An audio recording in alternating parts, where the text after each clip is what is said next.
It was so sad to see the educational process disrupted by irresponsible radicals as they mobbed colleges and universities. Doesn't anyone care? Obviously, some do. The Arts and Sciences faculty at Columbia University passed a vote of no confidence in embattled college president Minucci Shafik. Close to 65% of respondents said they had no confidence in the president and considered Shafik's leadership wanting in many ways. Pro-Hamas protesters in California are also facing pushback. The protesters blocked the freeway in Los Angeles. They quickly found out that motorists trying to get to work on time did not appreciate them. "They're just hurting working people," was a common complaint from blocked motorists. Videos from news helicopters and social media showed angry motorists exiting their vehicles and skirmishing with the protesters. Motorists called the California Highway Patrol shortly after 9 a.m. By 10 a.m., officers were grappling with protesters and leading them over to 24 police cruisers. A tow truck was busily removing protesters' vehicles. Parents and right-minded teachers are protesting radical policies affecting school children. Jessica Tapia, a teacher who was fired from Yoruba Unified School District after refusing to use preferred pronouns and hide students' gender transitions from parents, sued the district and is enjoying a $360,000 settlement win. Tapia, committed Christian, was involved with the school district for more than 2 decades, first as a student and then as a teacher and coach. She told Fox News Digital that, quote, "From the second that I was pulled into my first meeting with the district, I knew this was some serious spiritual warfare and just a battle on truth that we are seeing across the nation, especially in education and in and around children," close quotes. Hooray for teachers like Jessica.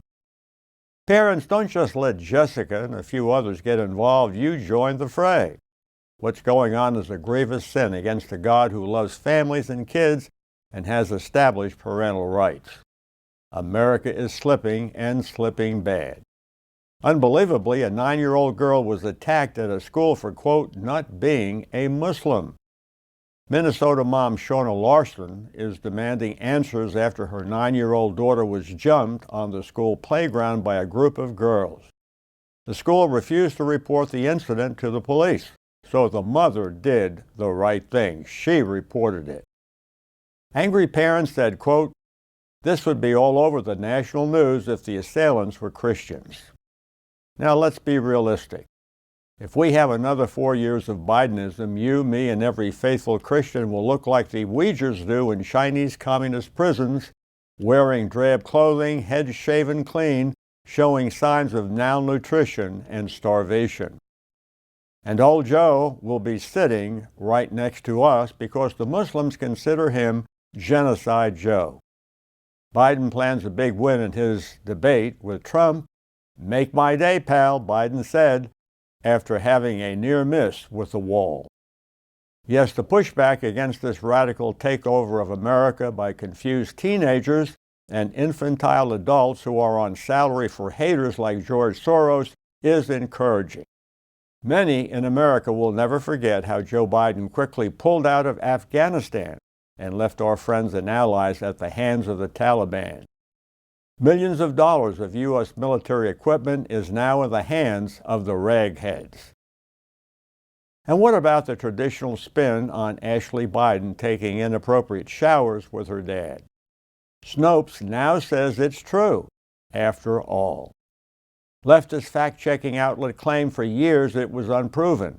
Snopes updated its unproven rating to true on April the 29th after reviewing a letter from the president's daughter. Thank God for the pushback. The Republican Jewish coalition is now raising massive donations for the Trump campaign. One reporter stated, quote, "The American Jewish community is more energized than ever before to support former President Trump," close quotes. Despite the Trump trials and gag order, Donald Trump has grown in popularity, even in New Jersey, a blue state. Thousands of Trump fans gathered recently on the beach and along the boardwalk throughout the day, wearing Trump masks and American flag-themed outfits. The weather was cool in Wildwood, New Jersey, but some 80,000 Trump supporters showed. Trump's speech was fiery and filled with jibes, including for President Joe Biden, whom Trump dubbed a total moron.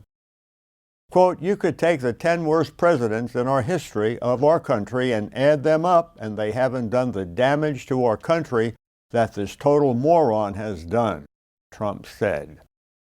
Yes, protests are growing against protesters. Will it make a difference? We will leave that up to the Lord. Our job is to speak out and speak up.